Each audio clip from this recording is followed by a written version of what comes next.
ನಮಸ್ಕಾರ, ನಮ್ಮ ಚಾನಲ್ಗೆ ಸ್ವಾಗತ ಸುಸ್ವಾಗತ. WPL ಆಕ್ಷನ್ ಬಗ್ಗೆ ಮಾತಾಡ್ತಾ ಇದ್ದೆ. 3 ವಿಡಿಯೋ ಬಂದಿದೆ, ಇದು 4ನೇ ವಿಡಿಯೋ. ಯಾವ ತಂಡ? UP warriors. ಒಂದು ವಿಚಿತ್ರ ಸ್ಟ್ರಾಟಜಿ ಇಟ್ಕೊಂಡು ಬಂದಂತಹ ತಂಡ UP ವಾರಿಯರ್ಸ್ ಆಗಿತ್ತು. ಈ ಒಂದು ಆಕ್ಷನ್ಗೆ ಏನು ಅಂತಂದರೆ, ಕೇವಲ ಒಂದೇ ಒಂದು ಪ್ಲೇಯರನ್ನು ರಿಟೈನ್ ಮಾಡಿದರು. ಅದು ಕೂಡ ಯಾರು? ದೀಪ್ತಿ ಶರ್ಮಾ ಅವರನ್ನೇನಲ್ಲ, ಶ್ವೇತಾ ಶೆರಾವತ್ ಅವರನ್ನು 50 ಲಕ್ಷ ಕೊಟ್ಟು ರಿಟೈನ್ ಮಾಡಿದ್ರು. ಸೊ ಪರ್ಸಲ್ಲಿ 14.5 ಕೋಟಿ ಇಟ್ಕೊಂಡು ಆಕ್ಷನ್ಗೆ ಬಂದಿದ್ರು. ಎಲ್ಲ ಟೀಮಿಗೂ ಇವರೇ ತಲೆನೋವಾಗಿತ್ತು. ಯಾಕಂತಂದರೆ ಇವರು ಪರ್ಸಲ್ಲಿ ಸುಮಾರು ದುಡ್ಡಿದೆ ಮಾರ, ಇವರಿಗೆ ಯಾರು ಬೇಕು ಅವರನ್ನು ತಗೊಳ್ಬೋದು.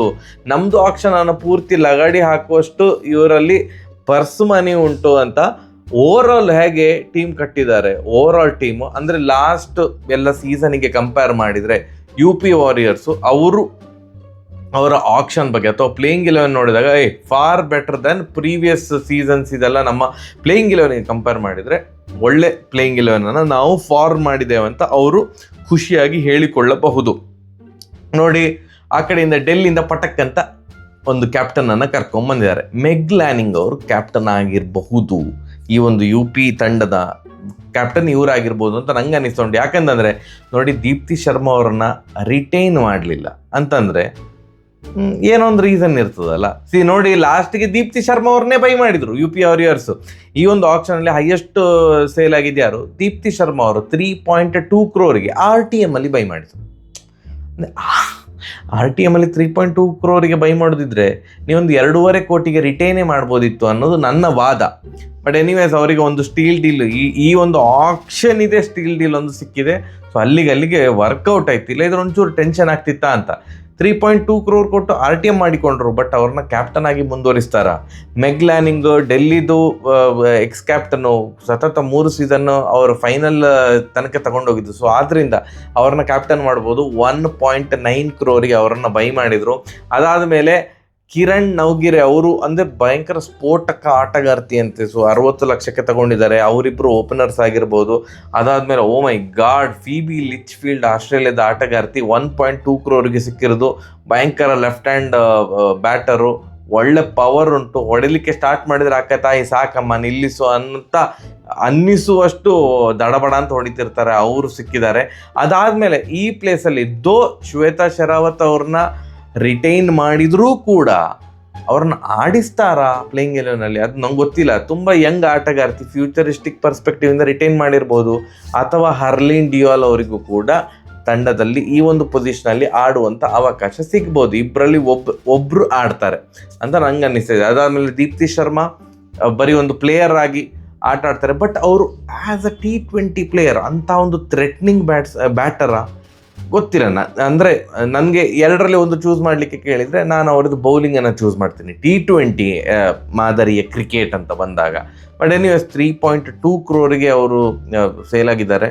ಹ್ಯಾಪಿ ಫಾರ್ ಅವರು ಈ ಪೊಸಿಷನಲ್ಲಿ ಬ್ಯಾಟಿಂಗ್ ಮಾಡ್ಬೋದು. ಅಥವಾ ಒಂದು ಪ್ಲೇಸ್ ಆಚೆ ಈಚೆ. ಯಾಕಂತಂದರೆ ನೆಕ್ಸ್ಟ್ ಬರ್ತಾ ಇರೋದು .in. ಅಯ್ಯಮ್ಮ, ಹೊಡಿಲಿಕ್ಕೆ ಸ್ಟಾರ್ಟ್ ಮಾಡಿದರೆ ಹಾಗೆ ಸಾಕಮ್ಮ ಅಂತ ಅನ್ನಿಸುವಷ್ಟು ಹೊಡಿತಾ ಇರ್ತಾರೆ. 80 ಲಕ್ಷಕ್ಕೆ ಸಿಕ್ಕಿದ್ರು.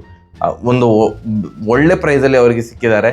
ಅದಾದಮೇಲೆ ಶಿಪ್ರಾಗಿರಿ, ಇವ್ರದ್ದು ವಿಕೆಟ್ ಕೀಪರೇ ಅಂದರೆ ಬರೀ ವಿಕೆಟ್ ಕೀಪಿಂಗಿಗೆ ಮಾತ್ರ ಅಂತ ನಾನು ಅಂದ್ಕೊಂಡಿದ್ದೇನೆ. ಇವರ ಬ್ಯಾಟಿಂಗಿನ ಅಂಥ ಬ್ಯಾಟಿಂಗ್ ಏನು ನಾನು ನೋಡಲಿಲ್ಲ. ಇವರಿದು 10 ಲಕ್ಷಕ್ಕೆ ಬೇಸ್ ಪ್ರೈಸಿಗೆ ಸಿಕ್ಕಿದ್ದಾರೆ.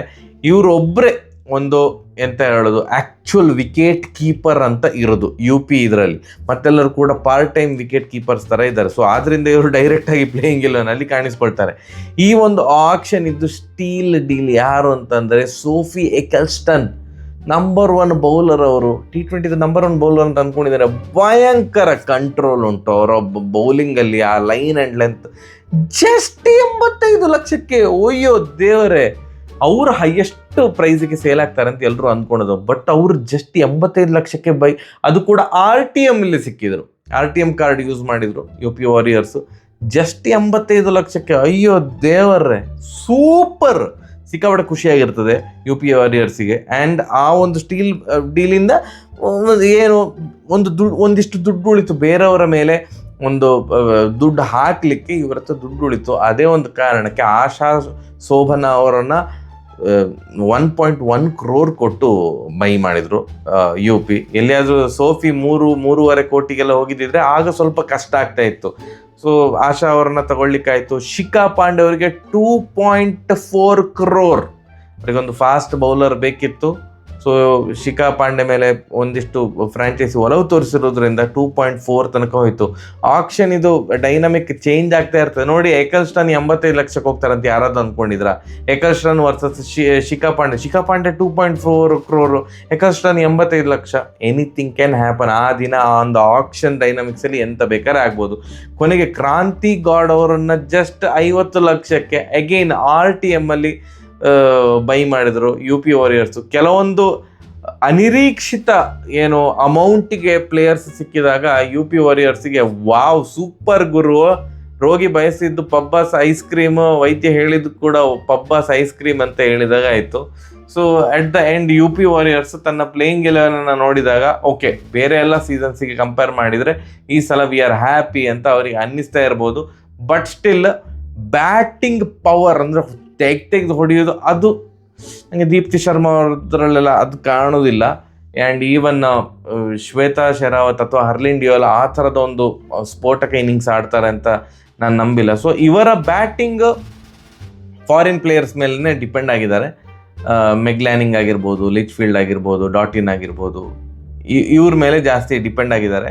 ಬೌಲಿಂಗ್ ಒಳ್ಳೆ ಉಂಟು, ಬೌಲಿಂಗ್ ಸೂಪರ್ ಆಗಿ ಉಂಟು actually. Asha, Sophie, Deepti Sharma 3 super spinners control ಮಾಡ್ತಾರೆ. Kranti Goud as young prospect, ಒಳ್ಳೆ ಸ್ಪೀಡ್ ಉಂಟು. Shikha Pandey good team, definitely good team. ನಿಮ್ಗೇನು ಅನಿಸಿತು ಕಮೆಂಟ್ ಸೆಕ್ಷನ್ ತಿಳಿಸಿ. ಇನ್ನು ಒಂದು ವಿಡಿಯೋ ಉಂಟಲ್ಲ ಯಾವ ತಂಡದ ಬಗ್ಗೆ, ಅದು ಬರ್ತದೆ. ಸರಿ, ನಮಸ್ಕಾರ.